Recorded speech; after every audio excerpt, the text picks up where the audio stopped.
안녕하세요.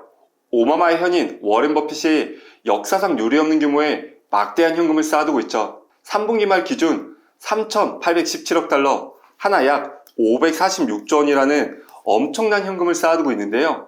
그런데 이상한 점은 버핏의 은퇴 발표 이후 AI 열풍으로 S&P 500 지수가 크게 상승하는 반면 버크셔 해서웨이의 주가는 반대로 12%나 하락했다는 거예요. 버핏이 그동안 보여왔던 패턴대로라면은 자사주 매입을 실행했을 텐데 올해는 단 한 건도 하지 않고 있다고 해요. 기업에도 투자하지 않고 자사주도 매입하지 않으면서 546조 원이라는 막대한 현금을 두고 투자를 멈춘 건데요. 이를 두고 시장은 크게 세 가지의 시선으로 엇갈리고 있죠. 첫 번째로는 버핏이 거대한 시장 붕괴를 예고하는 신호다라는 시선이 있고, 둘째로는 95세 버핏이 후기자에게 물려주는 최후의 실탄이다라는 시선도 있죠. 마지막으로는 버핏 없는 버크셔 해서웨이가, 즉 프리미엄의 종말을 대비하는 방어막이라는 시선도 있는데요. 오늘은 이 546조 원에 담긴 버핏의 진짜 의미는 무엇일지 같이 알아보시죠.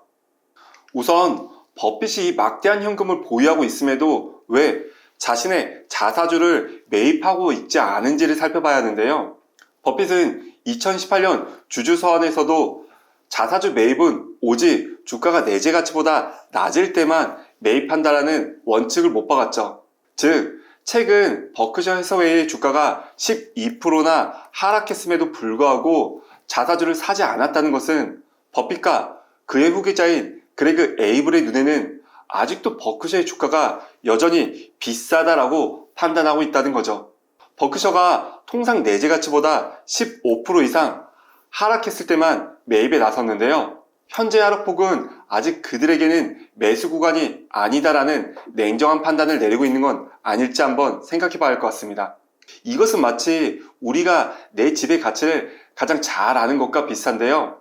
내 아파트의 시세가 10% 하락했다고 무조건 박앤세일 기간이 아니다라는 거죠. 그 집의 월세 수익이라든지 미래 부동산의 가치를 따져보니 아직까지는 하락했지만 거품이 일부 끼어 있는 건 아닐까라는 판단을 내리고 있는 건 아닐지 한번 돌이켜 봐야 할 것 같습니다. 그렇다면 버핏은 왜 자기 회사조차 비싸다고 느끼는 걸까요? 여기서 바로 시장의 첫 번째 시선, 바로 시장 고평가론이 등장하고 있는데요. 오바마의 현인이 자기 회사 주식조차 비싸다고 사지 않는데 하물며 다른 기업들은 어떻겠어요? 시장은 버핏의 현금이 쌓이면 항상 나오는 이야기가 바로 증시 고평가의 경고로 받아들여지는데요. 시장의 방향보다도 버핏이 결국 시간이 지나서 돌이켜봤을 때는 옳았던 판단을 많이 내렸기 때문이죠. 실제로 버핏은 전 세계가 AI 열풍으로 막대하게 주가가 상승하고 있음에도 한 발 물러나 12분기 연속 주식을 순매도하고 있죠. 이는 가치 투자자의 눈에는 지금 시장이 먹을 것이 없는 마치 잔치상과 같다라는 의미처럼 느껴지는데요. 과거 2008년 금융위기 직전에도 버핏은 전 세계가 휘청일 때 정말 행복하게 쇼핑을 하며 막대한 수익을 올렸죠. 만약 지금 투자를 하고 계시거나 아니면 하려고 준비하는 투자자라면 버핏은 왜 지금 아무것도 사지 않는가라는 질문에 스스로 답을 한번 내려봐야 할 것 같아요. 하지만 한편으로는 이번 현금 비축은 과거 버핏과의 패턴과는 다른 또 하나의 이유 때문이라는 이야기도 나오고 있는데요. 바로 버핏의 은퇴 때문이죠. 버핏이 이렇게 현금을 쌓는 건 후기자를 위한 유산 때문이라는 시선이 많아요.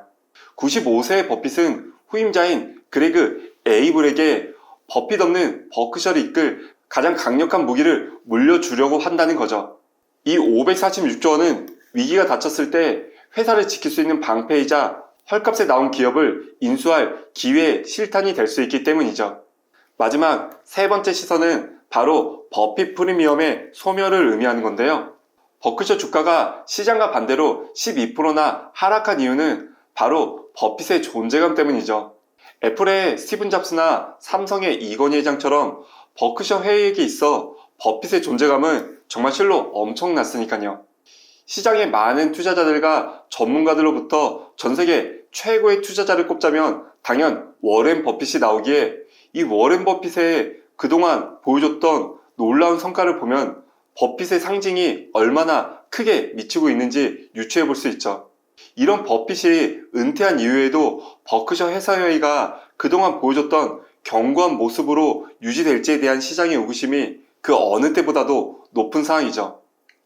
즉, 후기자 체제에서는 과거와 같은 공격적인 투자보다는 불확실성을 대비한 안전마진 확보가 더 중요해졌다는 분석이 나오고 있는데요. 이 546조 원은 성장이 아닌 안정을 위한 최소한의 포석이라는 의견들이 함께 나오고 있죠. 자, 그럼 이 세 가지의 시선을 함께 종합해 봐야 하는데요. 워렌 버핏 시대의 종언이라는 단 하나의 거대한 흐름 속에서 나타나는 복합적인 현상처럼 보이죠. 버핏은 떠나지만 그의 철학은 이 546조 원의 현금으로 상징적인 메시지를 남겼는데요. 마치 위대한 선장이 은퇴하며 마지막 항해 일지를 남기는 것과도 같죠. 그 일지는 이런 핵심을 말하고 있는데요. 어떤 보물을 찾아라가 아닌 바로 폭풍우를 대비하며 배를 정비하고 식량인 현금을 비축하라는 가장 기본적인 생존 원칙을 말이죠. 지금 우리가 해야 할 일은 제2의 버핏이나 다음의 급등주를 찾는 것이 아닐지도 모르겠어요. 버핏이 마지막 보여주는 행동처럼 지금처럼 불확실성하고 시장이 고평가되어 있을 때는 냉정하게 내재 가치를 따져보고 나의 현금 비중, 즉 안전 마진을 점검하는 것, 이것이 95세의 현인이 마지막으로 우리에게 주는 교훈이 아닐까 싶네요. 오는 11월 10일 그의 마지막 주주서한이 더욱더 기다려지는 이유겠죠. 이상 뉴스너머였습니다. 긴 영상 시청해주셔서 너무 감사드리고요. 구독, 좋아요를 꼭 부탁드리며 저는 다음에 더 유익하고 재밌는 이야기로 다시 찾아오겠습니다. 감사합니다.